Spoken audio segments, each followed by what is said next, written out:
Oke, mari kita sambung lagi kelanjutan dari novel Gunung Hua. Setelah beberapa hari berlalu, nampaknya perubahan Chungmyeon bukan hanya sekedar trik belaka. Sikapnya benar-benar membuat setiap orang tidak nyaman dan juga ketakutan. Pada hari ketiga, setelah kepergian Baekjun dan kawan-kawan, Chungmyeon nampak tengah menyapu di halaman terdepan. Murid-murid begitu aneh melihat hal tersebut. Lalu mereka bahkan menawarkan akan menggantikan pekerjaan Chungmyeon. Tapi Chungmyeon menolak sambil berkata, "Kenapa senior? Bukankah aku adalah yang termuda di sini? Jadi apa salahnya jika aku menyapu halaman?" Lalu seseorang menanggapinya, "Bukan, yang termuda adalah Tang Soso." Chungmyeon kembali menjawab, "Tapi ia tidak ada di sini saat ini. Jadi akulah yang termuda. Lalu apakah ada hal yang bisa aku lakukan kepada para senior sekalian?" Ya, perubahan Chungmyeon tersebut membuat setiap orang merasa tidak tenang karena mereka tahu bagaimanakah sosok Chungmyeon sebenarnya. Dan siapa sangka perubahan Chungmyeon ke arah yang lebih baik malah membuat setiap orang lebih ketakutan dibandingkan dengan Chungmyeon biasanya. Pemikiran serupa juga terjadi di antara pimpinan sekte dan para penatua. Yunjong memang ingin mengubah Chungmyeon menjadi manusia yang lebih baik, tapi perubahan mendadak ini benar-benar membuatnya merasa gelisah. Entah kenapa, itu malah membuatnya merasa sangat takut. Bahkan Yunjong pernah meminta maaf kepada Chungmyeon dan memohon agar ia berhenti juga kembali kepada dirinya sendiri.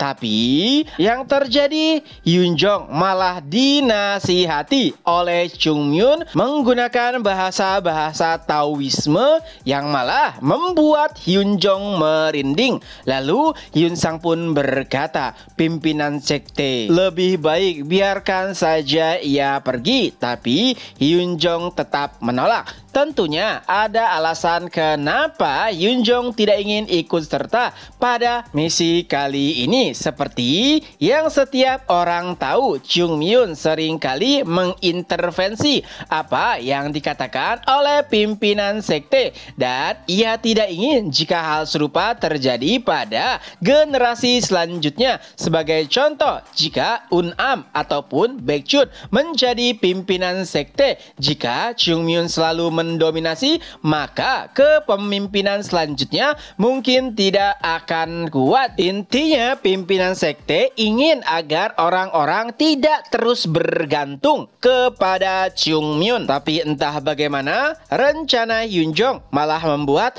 kekacauan baru di Gunung Hua.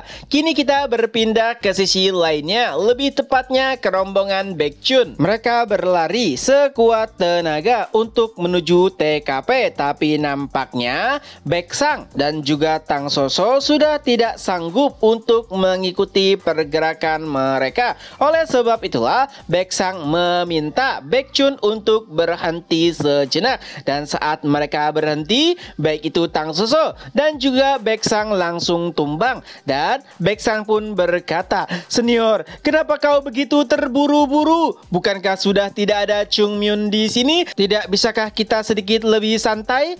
Lalu Baekjun pun menjawabnya dengan sedikit canggung, yang intinya itu sudah menjadi kebiasaan karena bergerak cepat adalah hal yang begitu biasa saat ia bepergian bersama Chungmyeon.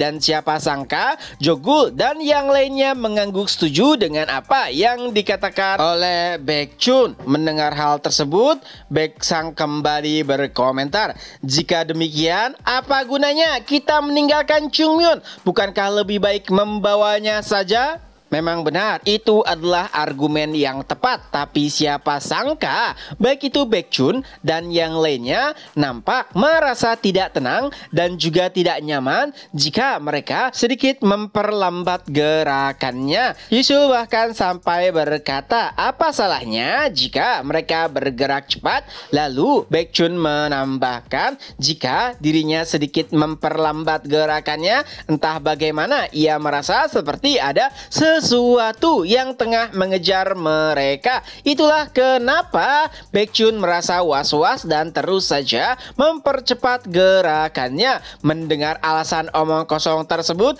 Baeksang pun kembali berkata, jadi senior, apakah saat ini kau sedang dikejar oleh arwah pendendam? Tentu saja, tujuan misi kali ini tanpa kehadiran Chungmyun adalah untuk setidaknya mereka bisa menghindari bayang-bayang Chungmyun. Tapi siapa sangka, nampaknya masih sangat sulit bagi Baekjun dan kawan-kawan untuk bisa melepaskan kebiasaan mereka saat bepergian bersama Chungmyun, termasuk memperlambat pergerakan mereka. Tapi nampaknya Baeksang sudah tidak kuat jika harus terus berlarian. Apalagi ia juga mengkhawatirkan Tang Soso yang bisa tumbang kapan saja. Tapi siapa sangka Tang Soso malah menolak untuk berhenti. Alasannya karena Tang Soso tidak ingin menjadi beban dan ia juga sadar bahwa setiap kali dirinya dianggap ia sama sekali belum diperlakukan layaknya murid Gunung Hua,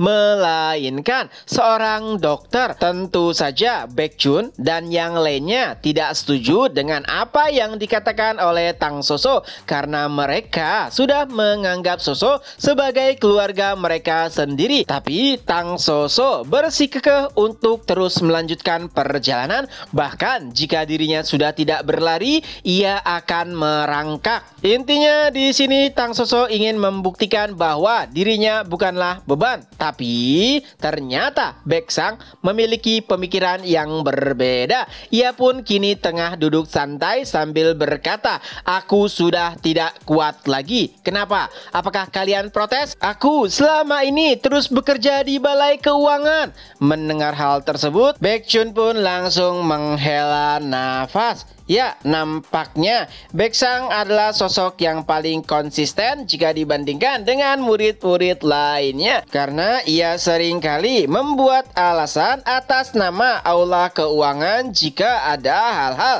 yang merugikannya. Pada akhirnya Baekjun pun menyerah, lalu ia menatap ke arah murid-murid sambil berkata, sepertinya situasi yang kacau juga terjadi di Gunung Hua. Mereka bisa membayangkan apa yang akan dilakukan oleh Chungmyun saat keinginannya tidak terpenuhi. Oleh sebab itulah Baekjun berpikir untuk menyelesaikan misi ini dengan cepat lalu kembali. Dan karena sungai Yangtze sudah tidak terlalu jauh, mereka pun hanya beristirahat sejenak dan kembali melanjutkan perjalanan hingga pada akhirnya mereka pun tiba di sungai Yangtze. Tapi tentu saja ada dua orang yang nampak sangat begitu kewalahan. Itu adalah Tang Soso dan juga Baeksang. Bahkan saat ini sangat sulit bagi mereka untuk bisa bernafas dengan baik. Itulah kenapa saat Baekjun meminta tanggapan dari Baeksang,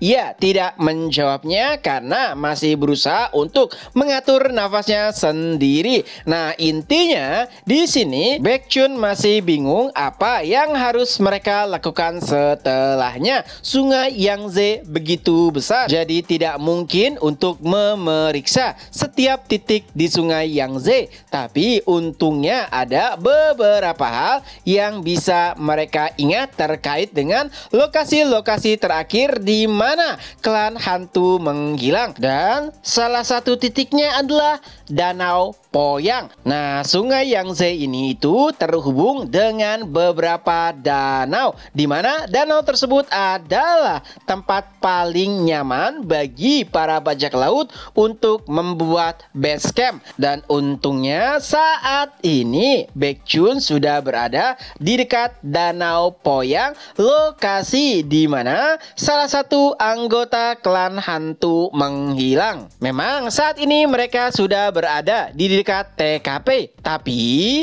Yeonjung berkomentar Danau Poyang masih begitu luas dan besar, akan memakan waktu yang lama jika mereka hanya berfokus kepada Danau Poyang. Nampaknya Baekhyun setuju dengan argumen tersebut. Oleh sebab itulah Baekhyun membuat beberapa tim. Pertama, Yeonjung dan juga Jogul akan menggali informasi ke serikat dagang yang berada di sekitar sini. Lalu Baeksang akan pergi ke serikat pengemis untuk mencari informasi terkait. Adapun Soso juga Yisu, mereka diperintahkan untuk menggali informasi dari masyarakat sekitar. Walaupun awalnya ada sedikit cekcok dan juga perdebatan terkait dengan tugas masing-masing, tapi pada akhirnya kini mereka pun setuju. Tapi masih ada satu pertanyaan, yaitu apakah yang akan dilakukan oleh Baekhyun?